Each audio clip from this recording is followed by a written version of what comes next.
Hello students.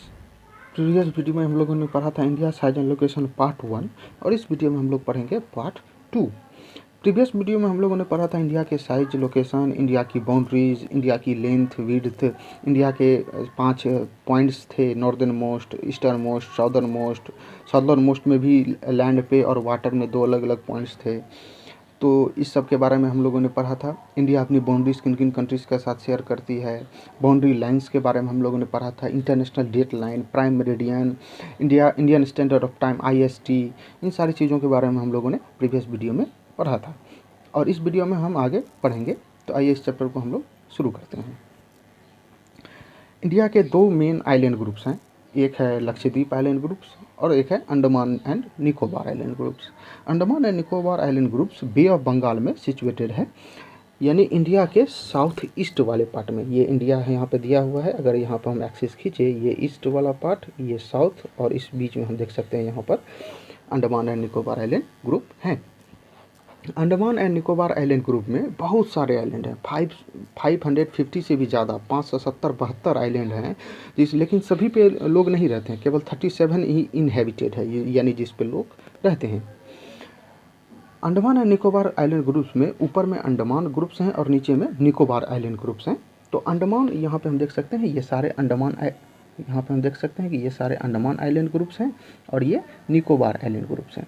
ठीक, Andaman island groups में ऊपर में हम देख सकते हैं कि सबसे ऊपर में नॉर्थ अंडमान, फिर मिडिल अंडमान, साउथ अंडमान और सबसे नीचे में लिटिल अंडमान। ये सारे अंडमान ग्रुप हुए। निकोबार ग्रुप में भी बहुत सारे आइलैंड्स हैं, यहाँ पे देख सकते हैं बहुत सारे आइलैंड हैं, लेकिन जो 2 मेन आइलैंड ग्रुप हैं, एक का नाम है कार निकोबार और दूसरे का नाम है ग्रेट निकोबार। यहाँ हम देख सकते हैं Indira point, the southern most point on land and water, दोनों मिलाकर इंदिरा पॉइंट है 6 डिग्री 4 मिनट। हम लोगों ने प्रीवियस वीडियो में पढ़ा है। तो अंडमान आइलैंड ग्रुप और निकोबार आइलैंड ग्रुप दोनों को डिवाइड करने का काम करता है ये 10 डिग्री चैनल। ये 10 डिग्री मीन्स समझे, 10 डिग्री नॉर्थ लैटिट्यूड। ठीक, तो ये 10 डिग्री नॉर्थ लैटिट्यूड के ऊपर में ये चैनल है, इसलिए इसका नाम हो गया 10 डिग्री चैनल। चैनल किसको कहते हैं? तो 2 लैंड मास को के बीच में एक नैरो पैसेज ऑफ वाटर, इसको कहते हैं हम चैनल। तो ये है 10 डिग्री चैनल। ठीक, अंडमान निकोबार आइलैंड ग्रुप में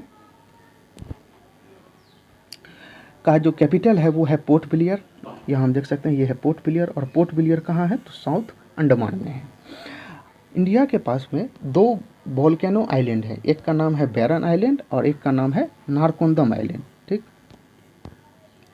तो यहाँ पर हम देख सकते हैं कि यह है आपको बैरन आइलैंड, ठीक, और एक का नाम है नारकोंदम, ये इसी के ऊपर में होगा, हम नेक्स्ट स्लाइड में देखेंगे। तो एक है बैरन आइलैंड, एक का नाम है नारकोंदम आइलैंड। बैरन आइलैंड एक्टिव वोल्केनो आइलैंड है, यानी यहाँ पे कुछ साल पहले भी या लगातार निकलती ही रहती है, वोल्केनो इरप्ट होते रहती है, फ्लेम्स, लावाज, ये सब निकलते रहते हैं। लेकिन नारकोंदम आइलैंड जो है वो डेड वोल्केनो है, यानी वहाँ पे कई सालों से कोई इरप्शन नहीं हुई है। इसके बाद यह है कार निकोबार और इसके नीचे में है ग्रेट निकोबार। इन दोनों के बीच में 10 डिग्री चैनल है। Port Blair is the capital on south Andaman. Andaman island group and Nicobar group are separated by 10 degree channel. हाँ, south Andaman and little Andaman is separated by Duncan Passage. तो यहाँ पे हम देख सकते हैं कि यह है हमारा लिटिल अंडमान, यह है हमारा साउथ अंडमान, दोनों के बीच में यह है डंकन पैसेज। 2 आइलैंड ग्रुप्स के बीच में छोटा सा पैसेज जो होती है वाटर की, उसे हम पैसेज कहते हैं। तो ये डंकन पैसेज है। बैरन आइलैंड एक्टिव वोल्केनो का, नारकोंदम आइलैंड डेड वोल्केनो का है। मिडिल अंडमान जो है वो सबसे लार्जेस्ट आइलैंड है यहाँ पर। इसमें हम देख सकते हैं कि ये जो मिडिल अंडमान है, ये अंडमान निकोबार दोनों ग्रुप मिलाकर सबसे बड़ा है मिडिल अंडमान ये आइलैंड। सैडल पीक, जिसकी हाइट है 731 metre, is the highest peak of this group means Andaman and Nicobar group, situated in north Andaman. तो ये नॉर्थ अंडमान में है हमारा सैडल पीक, जो कि इस पूरे आइलैंड ग्रुप का सबसे ऊंचा पीक है, माउंटेन पीक है। यहाँ पे आप देख सकते हैं कि ये है नॉर्थ सेंटिनेंटल आइलैंड और इसी के नीचे में छोटा सा यहाँ पर है, यह मैप में इसमें नहीं दिखाई दे रही है, लेकिन अगर आप एटलस देखेंगे तो आपको समझ में आएगी। तो उसके नीचे में है साउथ सेंटिनेंटल आइलैंड। तो ये नॉर्थ सेंटिनेंटल आइलैंड, ये यहाँ पे ट्राइबल पीपल लोग रहते हैं जिनकी संख्या बहुत ही कम है, और इसके बारे में हम लोग पढ़ते हैं आगे।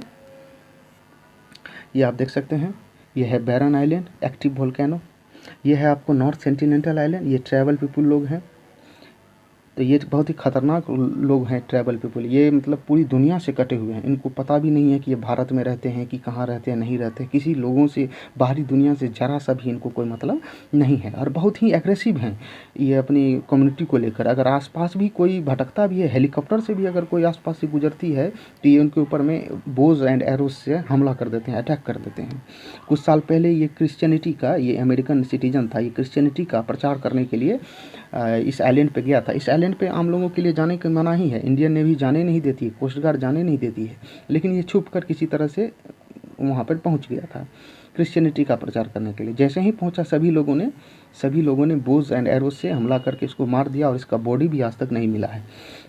ये जो पिक्चर आप यहाँ पर देख रहे हैं, ये 2004 में जब सुनामी आई थी इंडिया में, तो फिर इसके बाद सर्वे करने के लिए जब इंडियन नेवी के हेलीकॉप्टर्स जा रहे थे, इस आइलैंड्स के ऊपर से गुजर रहे थे कि यहाँ भी क्या कितनी नुकसान पहुँची है, इसकी सर्वे करने के लिए, तो इन लोगों ने बोज एंड एरोज से उनके ऊपर में हमला कर दिया। हालांकि कोई नुकसान नहीं हुई, हेलीकॉप्टर वापस लौट के आ गई, लेकिन ये सेंटिनेंटल जो हैं ट्राइबल पीपुल, इनको सेंटिलीज कहा जाता है, ये बहुत ही खतरनाक लोग हैं। ये है लक्षद्वीप आइलैंड ग्रुप, हमारे अरेबियन सी में। ये केरला वाला पार्ट देख सकते हैं, कोची, कोजिकोड, ये केरला है। इसके ठीक सीधे में बहुत सारे आइलैंड ग्रुप्स हैं, बहुत सारे छोटे छोटे आइलैंड्स हैं, उनको मिलाकर एक आइलैंड ग्रुप बना है जिसे हम लक्षद्वीप आइलैंड कहते हैं। इस लक्षद्वीप आइलैंड ग्रुप की कैपिटल है कावारत्ती, और सबसे बड़ा जो आइलैंड है इसमें वो है एंद्रोथ। ठीक, सबसे साउथ में लक्षद्वीप आइलैंड ग्रुप के सबसे साउथ में एक आइलैंड है जिसका नाम है मिनिकॉय। ये सबसे साउथ में है, नीचे में है, और इस मिनिकॉय के नीचे में मालदीव्स आएंगे। हम आगे मैप में देखेंगे और अच्छी तरीके से। मिनिकॉय के नीचे में मालदीव है, कंट्री है। तो लक्षद्वीप में लगभग 36 आइलैंड है, जिसमें लगभग 10 पे ही लोग रहते हैं। ये अरेबियन सी में सिचुएटेड है। मालदीव इसके साउथ में है, इंडियन ओशियन में मालदीव आती है, जबकि लक्षद्वीप अरेबियन सी में आती है। मालदीव और मिनिकॉय आइलैंड के बीच में 8 डिग्री चैनल है। 8 डिग्री मतलब समझ जाएंगे 8 degree latitude north, 8 degree north पे है सिचुएटेड ये चैनल, इसलिए इसका नाम है 8 डिग्री चैनल। तो मालदीव और मिनिकॉय को अलग करने का ये मिनिकॉय है, इसके नीचे में कहीं 8 डिग्री होगा और उसके नीचे में मालदीव होगा। Minicoy island is separated with rest of Lakshadweep island by 9 degree channel, यानी ये मिनिकॉय है और ये रेस्ट ऑफ, ये वाला सारा रेस्ट ऑफ दी लक्षद्वीप है, ये मिनिकॉय है। ये मिनिकॉय भी लक्षद्वीप का ही पार्ट है, लेकिन बहुत नीचे है इसलिए। तो इन दोनों के बीच में हम यहाँ पे 9 डिग्री चैनल है। 10 डिग्री चैनल किन के बीच में है याद कीजिए, कार निकोबार एंड अंडमान। एंद्रोथ सबसे बड़ा है, कावारत्ती इसकी कैपिटल है। लक्षद्वीप आइलैंड जो हैं वो मेनली बने हुए हैं कोरल रीफ से, और यहाँ पे शैलो वाटर है, मतलब यहाँ पे ज़्यादा गहरा पानी नहीं है। कोरल रीफ मूंगा उसको कहते हैं हिंदी में, और ये एक तरह का ऑर्गेनिज्म होता है जो कैल्शियम कार्बोनेट मतलब खाता भी है, और उसका कवर भी बना होता है कैल्शियम कार्बोनेट से ही। और ये हल्के गर्म पानी में, ज़्यादा ठंडी पानी नहीं, हल्का गर्म पानी होना चाहिए, वार्म वाटर और शैलो वाटर, ज़्यादा गहरा नहीं।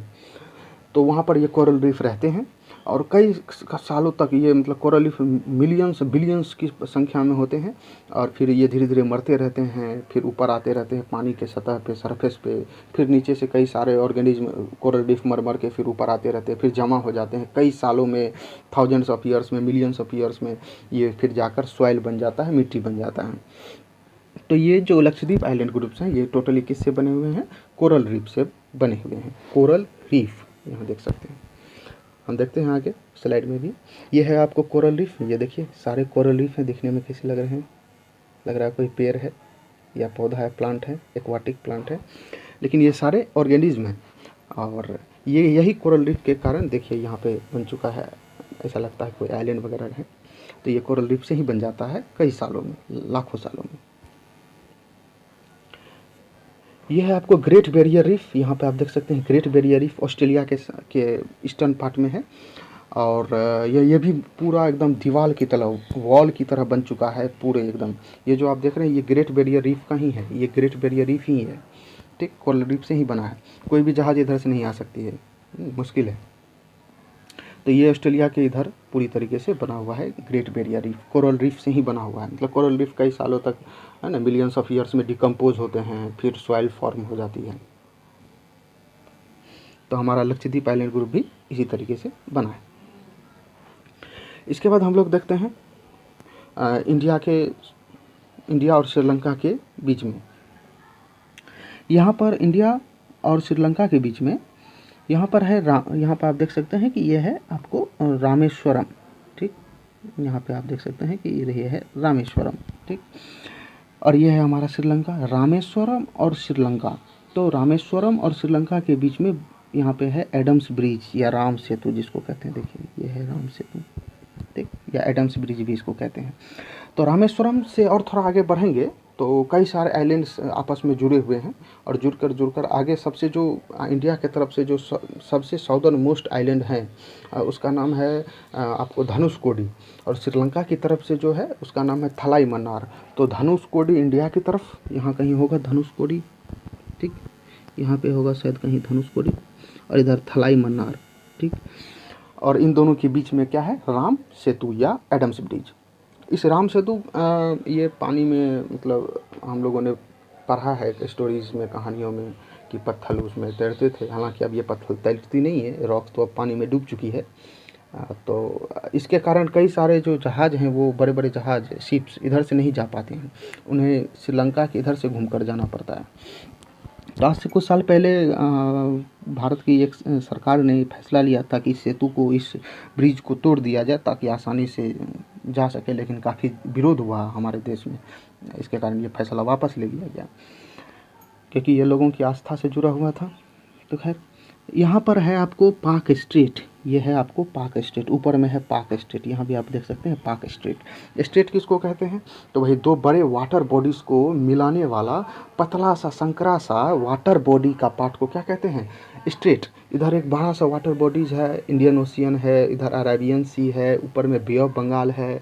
तो ये अरेबियन सी, ये है अरेबियन सी, ठीक, नीचे में है और इंडियन ओशियन। तो अरेबियन सी और इंडियन ओशियन को, सॉरी, अरेबियन सी और बे ऑफ बंगाल के बीच में एक नैरो पैसेज ऑफ वाटर है, इसको हम क्या कहते हैं, स्ट्रेट। और कौन सा स्ट्रेट, पाक स्ट्रेट। ये है आपको गल्फ ऑफ मन्नार। गल्फ किसको कहते हैं, ठीक। तो गल्फ कहते हैं कि ऐसा नैरो पैसेज ऑफ वाटर जो तीन तरफ लैंड से, ज़मीन से घिरा हो, और एक तरफ बड़े बिग वाटर बॉडीज से मिला हो। जैसे कि यहाँ पर आप देख सकते हैं तीन तरफ, अगर इधर से पानी आएगी, ऐसे ढुक जाएगी पानी इसमें, इस गैप में, तो ये गल्फ कहलाता है, क्योंकि इसके तीन तरफ क्या है, ज़मीन है, और एक तरफ इधर क्या है, वाटर है। तो उसे हम गल्फ कहते हैं, ठीक। हमारे देश में भी कई सारे गल्फ हैं, गल्फ ऑफ खंभात, कैम्बे है या खंभात है, गल्फ ऑफ कच्छ है, और ये गल्फ ऑफ मन्नार, ये श्रीलंका में। तो इधर गल्फ ऑफ मन्नार है। यहाँ पे कन्याकुमारी, यहाँ पर कन्याकुमारी है, आप देख सकते हैं।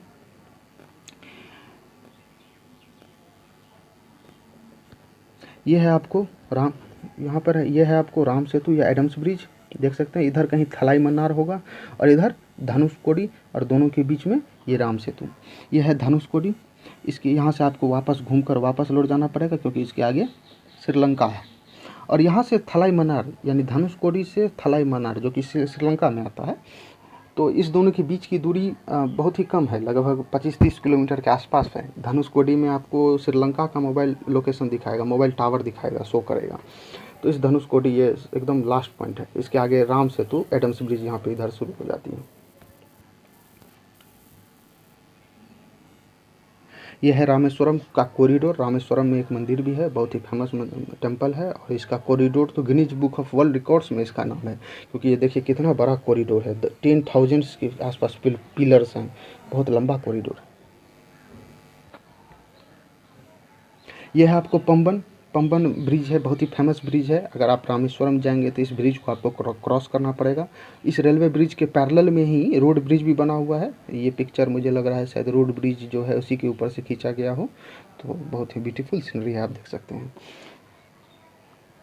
और रामेश्वरम से आगे जब हम बढ़ते हैं तो धनुषकोडी आती है। इंडियाज़ कॉन्टैक्ट विथ वर्ल्ड, दुनिया के साथ भारत का क्या कॉन्टैक्ट रहा है, ठीक। तो भारत कई सालों से इंडिया कई सालों से दूसरे कंट्रीज़ के साथ जुड़ा हुआ रहा है।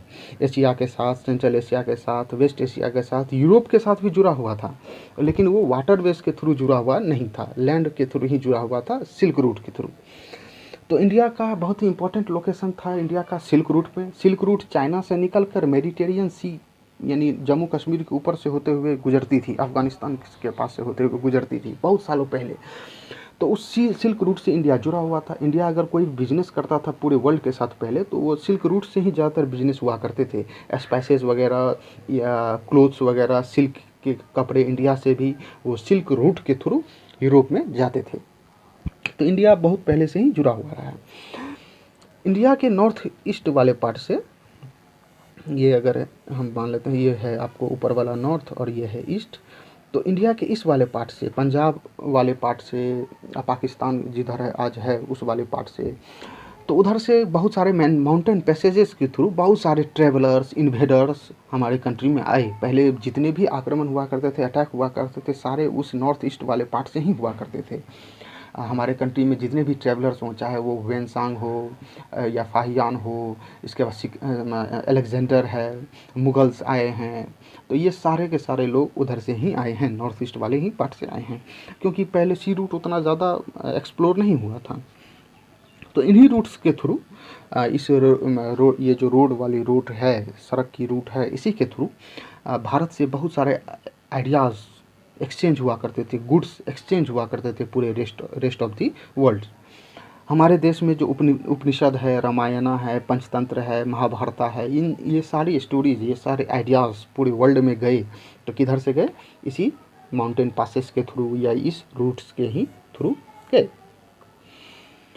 और फिर उधर से Greek sculpture, architectural style of minarets, domes, बहुत सारे गुंबद, मस्जिद आज हमारे भारत में बनी हुई है। तो ये सारी जो आइडियाज़ हैं, ये सारे चीज़ें वेस्ट एशिया से हमारे इंडिया में पहुंची है, तो वो भी किधर से पहुंची है? इसी रूट के थ्रू पहुंची है।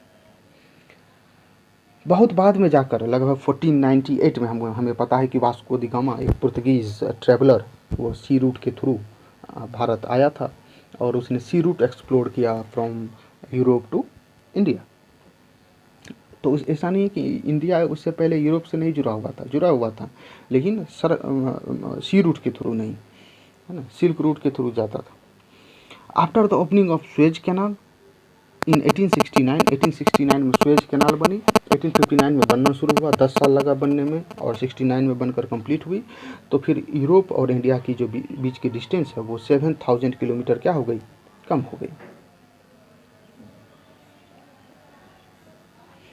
ये आप देख सकते हैं, ये है वास्को दी गामा का रूट। इधर पुर्तगाल है, ऊपर में आपको पुर्तगाल नज़र आएंगे, और यहाँ से ये वास्को दी गामा आया था अफ्रीका होते हुए, केप ऑफ गुड होप होते हुए, मेडागास्कर और साउथ अफ्रीका के पास से होते हुए हमारा कालीकट, कोची, और फिर इसी रास्ते से वो लौट भी गया था।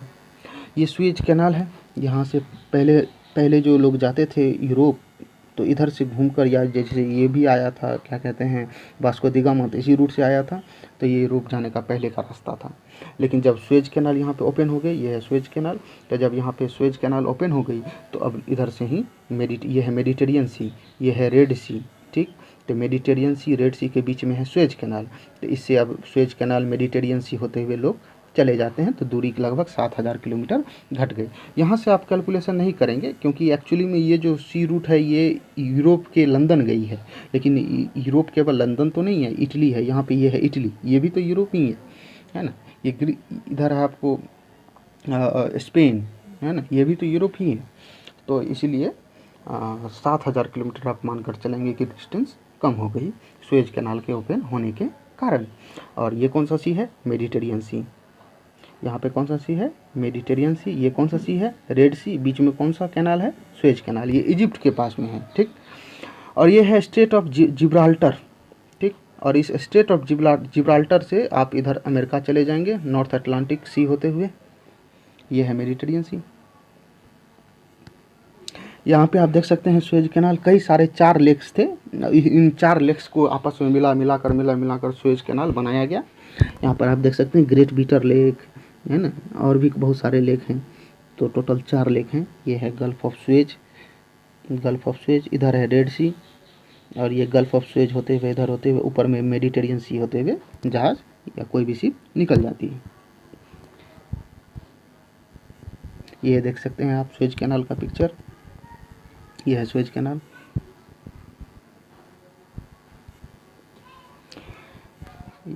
इंडिया की कुछ वाटर बाउंड्रीज भी हैं। वाटर बाउंड्रीज कितनी होती है समुद्र में, जो बाउंड्रीज होती है वो कितनी दूर तक होती है और कैसी कैसी बाउंड्रियाँ होती है, तो हम लोग देखते हैं। इस पिक्चर में आप देख सकते हैं कि ये इंडिया का वाटर बाउंड्रीज है, ये है इंडिया का वाटर बाउंड्रीज, आप देख सकते हैं। ये Andaman and Nicobar island group है, तो यहाँ भी वाटर बाउंड्रीज हैं। अब केवल एक छोटा सा अंडमान निकोबार के लिए वाटर बाउंड्रीज इतना दूर तो नहीं दे सकता है भारत को, है ना, तो इसीलिए यहाँ पे बीच में थोड़ी सी गैप भी है, ठीक। और इधर भी है इंडिया का, ये है वाटर बाउंड्री। तो टोटली 3 तरह के वाटर बाउंड्रीज होते हैं। पहला जो वाटर बाउंड्री है उसका नाम है टेरिटोरियल वाटर्स, इसको कहते हैं वाटर बाउंड्री।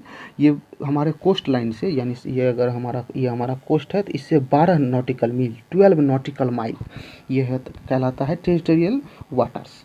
फिर इसके आगे और 12 नॉटिकल माइल्स वो कहलाता है कंटिन्यूअस जोन, यानी अगर कोस्ट से देखें तो 24 नॉटिकल माइल, या टेरिटोरियल वाटर से देखें तो और 12 नॉटिकल माइल कौन सा जोन कहलाता है, कंटिन्यूअस जोन।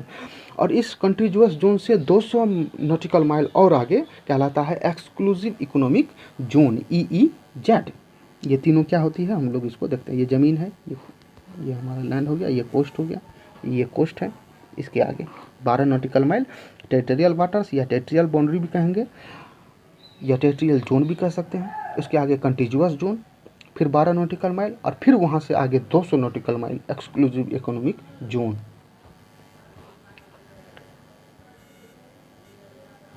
तो territorial sea 12 nautical mile from coast, 12 nautical mile coast से होती है, उसको कहते हैं टेरिटोरियल सी। इसमें भारत जो है सो सारे रिसोर्सेज का इस रीजन में इस्तेमाल कर सकता है। इस रीजन में जितने भी रिसोर्सेज हैं वो सारे के सारे यूज कर सकते हैं। और इंडिया के पास इस रीजन में 12 नॉटिकल माइल तक उतनी ही पावर है, उतना ही अधिकार है जितना कि ज़मीन पे है भारत को, उतना यहाँ भी अधिकार है। इसके बाद है कंटिन्यूअस जोन, फिर 12 नॉटिकल माइल कहाँ से, टेरिटोरियल सी से, या कोस्ट से देखा जाए तो 12 नॉटिकल माइल। ये कौन सा जोन कहलाता है, तो continuous zone. India has right to take custom duties, अगर इस नॉटिकल यहाँ तक बीच में, जैसे कि ये मान लेते हैं इंडिया का पेनिनसुलर पार्ट है और यहाँ तक मान लेते हैं ये वाला पार्ट है आपको 24 nautical miles from the coast line, that is continuous zone. अगर इस बीच में कोई भी शिप आ जाती है तो उससे कस्टम ड्यूटी टैक्स लेने का राइट किसके पास में है, भारत के पास में है। वो कब, कंटिन्यूअस जोन में जब आती है। इन्वायरमेंटल क्लीननेस, साफ़ सफाई इतना दूर की रखने की जिम्मेदारी सारी के सारी ये भारत के ऊपर में है कंटिन्यूअस जोन की। इससे कंटिन्यूअस जोन से 200 नॉटिकल माइल और आगे, ठीक, कहलाता है एक्सक्लूसिव इकोनॉमिक जोन, EEZ, ठीक। तो इसमें इंडिया सारे इस 100 नॉटिकल माइल यानी एक्सक्लूसिव इकोनॉमिक जोन, इसके अंदर में जितने भी रिसोर्सेज हैं, सी रिसोर्सेज, सारे के यूज़ करने का अधिकार भारत को है। मिनरल्स इस रीजन में जितने भी हैं वो इंडिया यूज़ कर सकती है, रिसर्च कर सकता है, कुछ एक्सप्लाइटेशन कर सकती है, न्यू आइलैंड्स भी बना सकते हैं। तो इतने सारे राइट्स हैं एक्सक्लूसिव इकोनॉमिक जोन में। बॉम्बे हाई ऑयल फील्ड है अरेबियन सी में, बॉम्बे के ठीक सामने है। तो वो लगभग 160 किलोमीटर है कोस्ट से, समुद्र के किनारे से, बम्बई से 160 किलोमीटर समुद्र में, सी में, अरेबियन सी में बॉम्बे हाई ऑयल फील्ड है जहाँ से तेल निकाला जाता है, crude oils, petroleum, natural gas वगैरह। 1 नॉटिकल माइल मीन्स होता है 1.852 किलोमीटर। तो इंडिया को अगर साउथ एशिया में जाना हो, थाईलैंड जाना हो, तो या फिर मलेशिया जाना हो, सिंगापुर जाना हो, आगे चाइना वगैरह जाना हो, वियतनाम जाना हो, तो ये स्ट्रेट ऑफ मलक्का ये बहुत ही फेमस लोकेशन है, फेमस प्लेस है। स्टेट है, यानी यहाँ पे देख सकते हैं स्टेट हम किसको कहते हैं। मैंने आपको बताया कि दो बड़े वाटर बॉडीज़ को मिलाने वाले नैरो पैसेज ऑफ वाटर को स्टेट कहते हैं। तो इधर देखिए एक बड़ा सा वाटर बॉडीज़ है, that is bay of Bengal, इधर साउथ चाइना सी, और इसके बीच में है स्टेट ऑफ मलक्का। तो अगर किसी को चाइना जाना हो या वियतनाम जाना हो, मलेशिया, सिंगापुर वगैरह जाना हो, कंबोडिया जाना हो, तो ये स्टेट ऑफ मलक्का होकर जा सकता है। ये है आपको ये है इंडोनेशिया, और ये भी इंडोनेशिया का ही है, ये भी इंडोनेशिया ही है, और इसके नीचे में इक्वेटर, ये इंडियन ओशियन, और उसके नीचे में इक्वेटर, और इक्वेटर के नीचे में ऑस्ट्रेलिया। इंडिया से अगर आपको पर्सियन गल्फ के थ्रू मिडिल ईस्ट की कंट्रीज़ में भी जाया जा सकता है। इधर ये है आपको स्टेट ऑफ हॉर्मुज, इसके थ्रू स्टेट है, यानी इधर देखिए पर्सियन गल्फ और अरेबियन सी को जोड़ने वाला दो बड़े वाटर बॉडीज़ को जोड़ती है स्टेट। तो इसके थ्रू आप UAE, Oman, Saudi Arabia, Iraq, Iran, ये सारी जगह जाया जा सकता है पर्सियन गल्फ के थ्रू। ये वर्ल्ड एटलस है, इसमें हम आपको दिखाते हैं।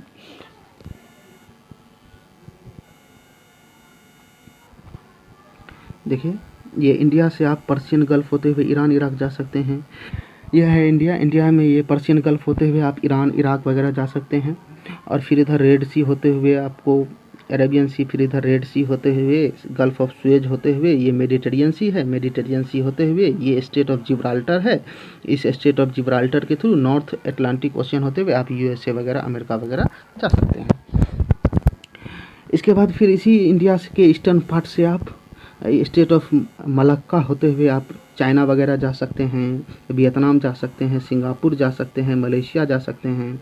चाइना में यहाँ पे है वुहान, जहाँ से कोरोना फैला है, तो ये वुहान है। तो इंडिया का एक इमिनेंट पोजीशन है इंटरनेशनल सी ट्रेड रूट में। सी ट्रेड का जो रूट है, इसमें भारत का जो पोजीशन है वो बहुत ही महत्वपूर्ण पोजीशन है। इंडियन ओशियन एक ऐसा ओशियन है पूरे वर्ल्ड में जो किसी कंट्री के नाम के ऊपर में रखा गया है, उसका नाम हुआ है, नहीं तो और कोई भी ऐसा ओशियन नहीं है जो किसी कंट्री के ऊपर में हो। India is connected with south Asian countries like Thailand, Vietnam, Philippines, Japan, Malaysia, China, फिर ऑस्ट्रेलिया कंटिनेंट के साथ भी। किसके थ्रू? तो through Malacca strait. India is connected to middle east country like Iran, Iraq, Oman, Yemen, UAE etc through Persian gulf. India is connected with Europe and USA through Suez canal and Mediterranean sea, फिर strait of Gibraltar होते हुए north Atlantic सी होते हुए USA भी जा सकती है। तो भारत का बहुत ही इमिनेंट पोजीशन है इंडियन ओशियन में। और कुछ चीज़ें हम आपको दिखाते हैं कि ये इंडियन ओशियन है, मान लेते हैं इतना दूर इंडिया का वाटर बाउंड्रीज है। तो अब अगर इधर से किसी कंट्री को, इधर की किसी भी कंट्री को अगर यूरोप जाना हो तो वो भी इंडियन ओशियन होते हुए इधर से ही जाएगी, इधर से ही जाएगी, स्वेज कैनाल होते हुए जाएगी। तो ये इंडियन ओशियन से ही उसको गुजरना होगा, पास करना होगा। या अगर इधर से भी कोई कंट्री जाती है साउथ एशिया की तरफ तो वो उसे भी इंडियन ओशियन होकर ही जाना पड़ेगा, और भारत के पास से, इंडिया के पास से ही होकर गुजरना पड़ेगा। तो इंडिया का एक बहुत ही महत्वपूर्ण पोजीशन है, इमिनेंट पोजीशन है इंडियन ओशियन में। Thank you for the watching. इस वीडियो को देखने के लिए। और आगे हम लोग पढ़ेंगे SST में फ्रेंच रिवॉल्यूशन के बारे में हम लोग पढ़ेंगे।